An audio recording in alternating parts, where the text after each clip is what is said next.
મોરડિયા ગ્રામ પંચાયત અને ગ્રામજનો દ્વારા નેશનલ હાઈવે રોડ ગામની વચ્ચે પસાર થાય છે. એમાં લીધે નાના બાળકો આંગણવાડી જઈ બધું છે અને પ્રાથમિક શાળા પણ રોડની બાજુમાં હોય. રોડ 80 મીટર છેટો હોય. નાના બાળકોને અવર જવર માટે ખૂબ જ તકલીફ પડે છે.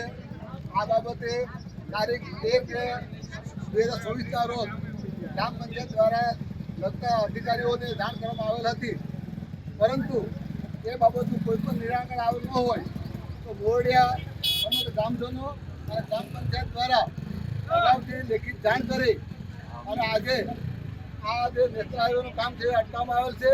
જ્યાં સુધી આ મોરડિયા ગામમાં પુલ મૂકવામાં નહીં આવે અંડરબ્રિજમાં, ત્યાં સુધી આ કામ બંધ રહેશે.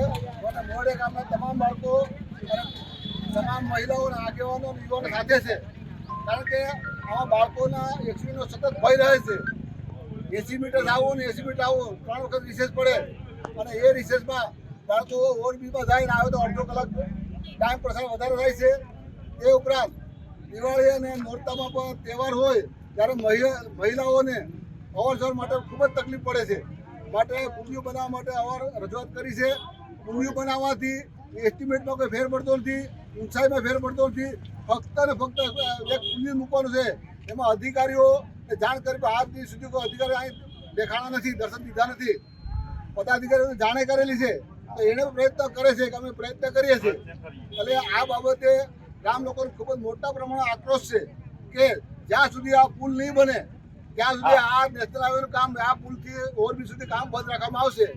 અને જે કંઈ પણ એમની જવાબદારી છે એ નેશનલ હાઈવે ઓથોરિટીના અધિકારીનો રહે છે. આ અમારે ગામજનોની માગણી છે.